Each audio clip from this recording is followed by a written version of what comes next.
Hello dear student. In this video we learn about the chapter number 12, the planet Earth, from the standard 6 subject SS part Geography. Today's topic is new word of the chapter, यानी इस video में हम chapter number 12 के कुछ new words, keywords और terminology समझेंगे, जिसकी मदद से हम चैप्टर को और अच्छे से समझ पाएंगे. Moving on words. Our first word is a universe. Side में आपको यूनिवर्स की पिक्चर दिखाई दे रही है. This one. This is the whole picture of a universe. Universe, the whole of the space and everything in it, including our earth, other planets, stars, galaxies and all other heavenly bodies.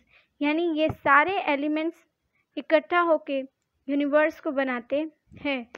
Whole space यानी आकाश में हमें जो भी दिखाई देता हो, वो चाहे हमारा प्लैनेट हो, अदर यानी कि दूसरे प्लैनेट्स हो, स्टार्स यानी सन हो या फिर अदर स्टार्स हो, गैलेक्सी मिल्की वे या फिर कोई और गैलेक्सीज हो, और हेवनली बॉडीज यानी कि satellite, asteroid, meteoroids. This all are the heavenly bodies. Our next word is galaxy. आपको साइड में गैलेक्सी की पिक्चर दिखाई दे रही है. ये मिल्की वे गैलेक्सी है. मिल्की वे वो गैलेक्सी है जिसके अंदर हमारा सोलर सिस्टम सिचुएटेड है, और सोलर सिस्टम के अंदर हमारा सन और हमारा अर्थ दोनों सिचुएटेड है. Discussed about the Galaxy. A system consisting of a gas, dust in a millions of the stars, each with its planet. यानी गैलेक्सी जो है वो बहुत सारे अलग अलग तरह के गैसेस से बनी है. डस्ट यानी आइस पार्टिकल, रॉक पार्टिकल, उन सब की डस्ट देखने को मिलती है. मिलियंस ऑफ द स्टार यानी ज़रूरी नहीं है कि एक गैलेक्सी में एक ही स्टार हो, बहुत यानी कि मिलियंस ऑफ द स्टार्स देखने को मिलते हैं, बहुत सारे. ईच विथ इट्स प्लैनेट यानी कुछ स्टार्स ऐसे होते हैं जिसके आसपास बहुत सारे प्लैनेट्स रिवॉल्व करते हैं. अगर मैं एग्जांपल दूं तो हमारे सोलर सिस्टम में सन है, एक स्टार है जिसके अराउंड सारे प्लैनेट्स जो है वो रिवॉल्व करते हैं. Moving on a next word. Our next word is celestial body.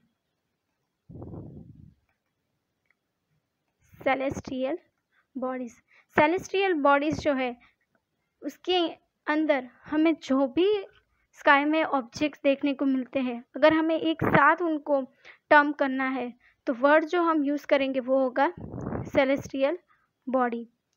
ये देखिए, मून है, एस्ट्रॉइड्स है, गैलेक्सीज है, ये सारे रॉक पार्टिकल्स हैं. सेलेस्टियल बॉडीज, हेवनली बॉडीज और natural objects that belongs to sky. यानी हमें आकाश में जो भी नेचुरल ऑब्जेक्ट्स देखने को मिलते हैं उसे हम हेवनली बॉडीज़ या फिर सेलेस्टियल बॉडीज़ कह सकते हैं. This is the definition of the celestial body. Moving on next word. Next word is a gravity. यह आपको साइड में जो पिक्चर दी गई है वो सोलर सिस्टम की है. This is sun. यहाँ आपको 2-4 प्लैनेट्स भी दिख रही है. This one is earth, this is Mercury. तो सारे प्लैनेट्स जो है including our earth, all are revolve around the sun. Why कि वो सिर्फ सन के ही आसपास रिवॉल्व क्यों करते हैं? The reason is gravity. एक इनविजिबल फोर्स है सन के पास जो हर एक प्लैनेट को अपनी ओर आकर्षित करके रखता है, और जिसकी वजह से सारे प्लैनेट है वो उसके आसपास रिवॉल्व करते हैं.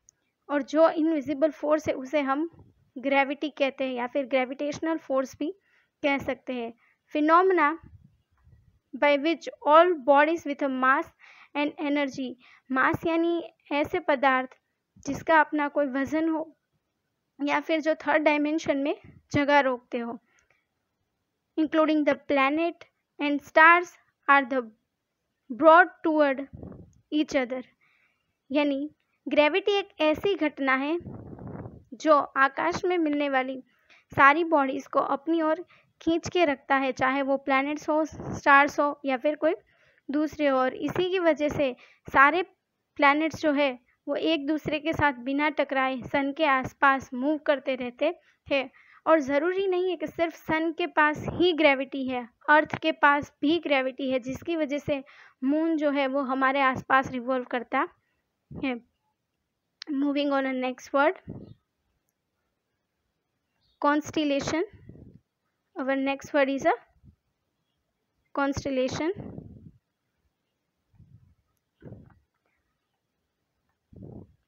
Some stars make a recognizable pattern in the sky. यानी बहुत सारे तारे मिलकर रिकग्नाइजेबल यानी कुछ पहचान सके ऐसी पैटर्न आकाश में बनाते हैं, जिसे कॉन्स्टिलेशंस कहते हैं। देखिए ये एक पैटर्न है, दिस वन इज ऑल्सो, ये सारी आपको पैटर्न्स दिखाई दे रही है पिक्चर्स में।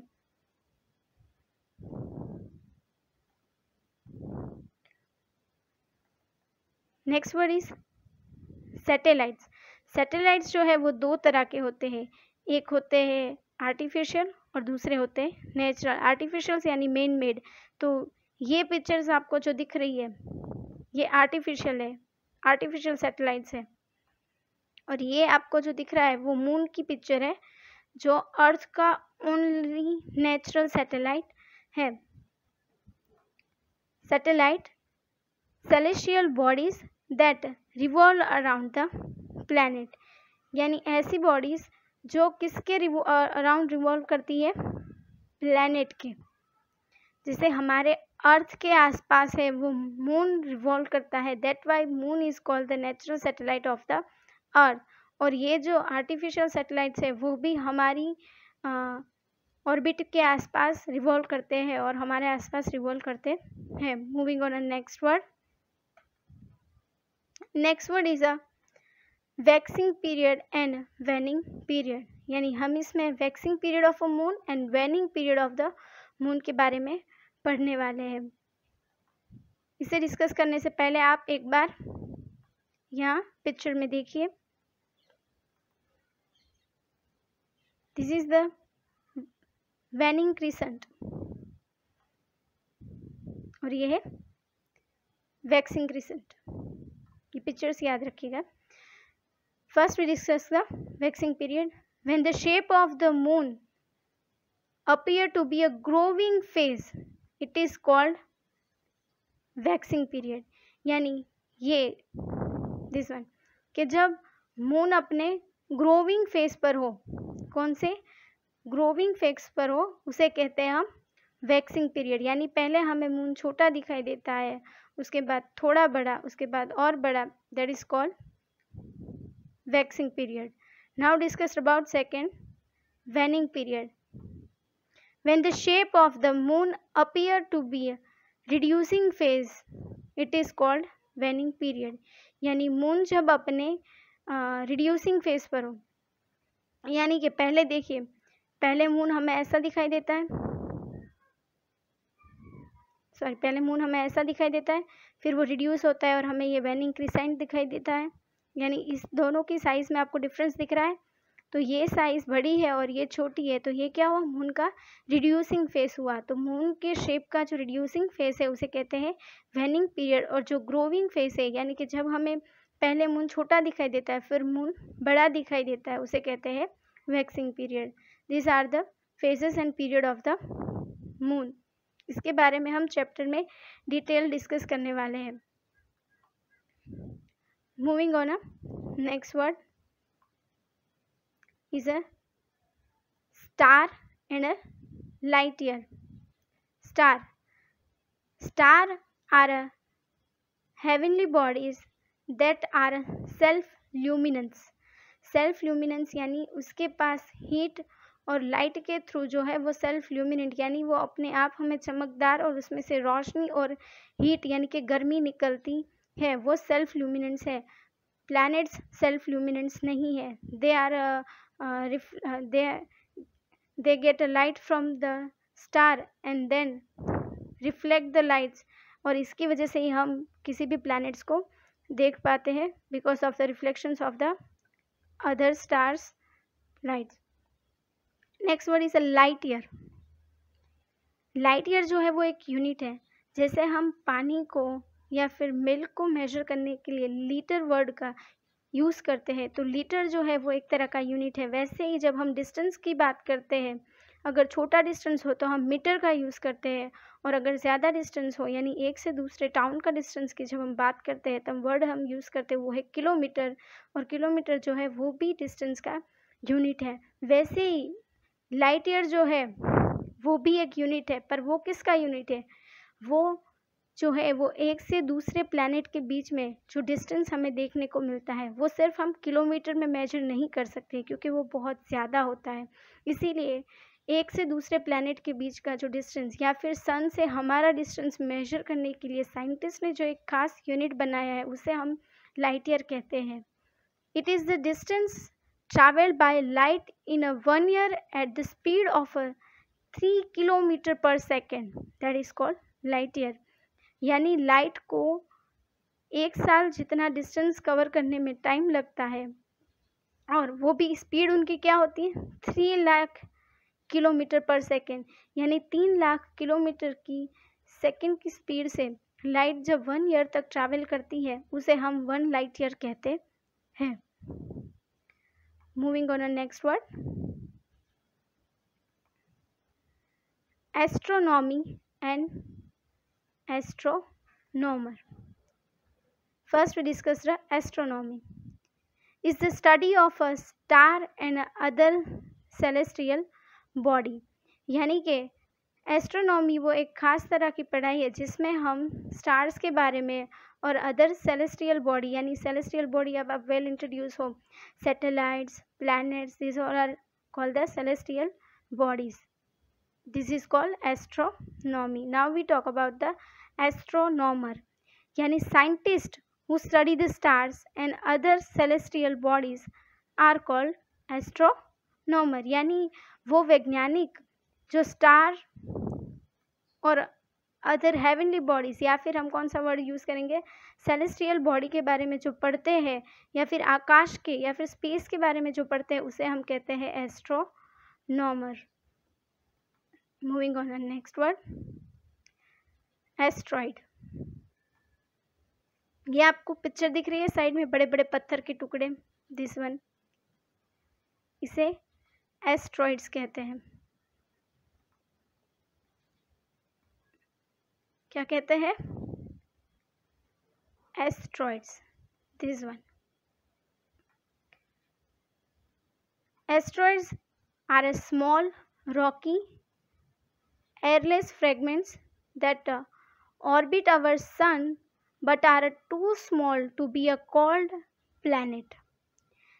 यानी कि वो कैसे होते हैं? साइज में बहुत ही छोटे, स्मॉल, रॉकी. अगर आप पिक्चर देखो तो आपको वो पत्थर जैसे ही दिख रहे होंगे.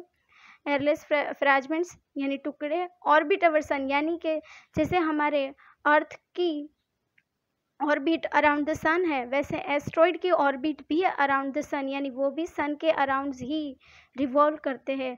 पर हम उसे प्लैनेट नहीं कह सकते हैं बिकॉज उनकी साइज़ कैसी है? दे आर टू स्मॉल, क्योंकि वो बहुत ही छोटे हैं. Now moving on next word. Next word is a comet.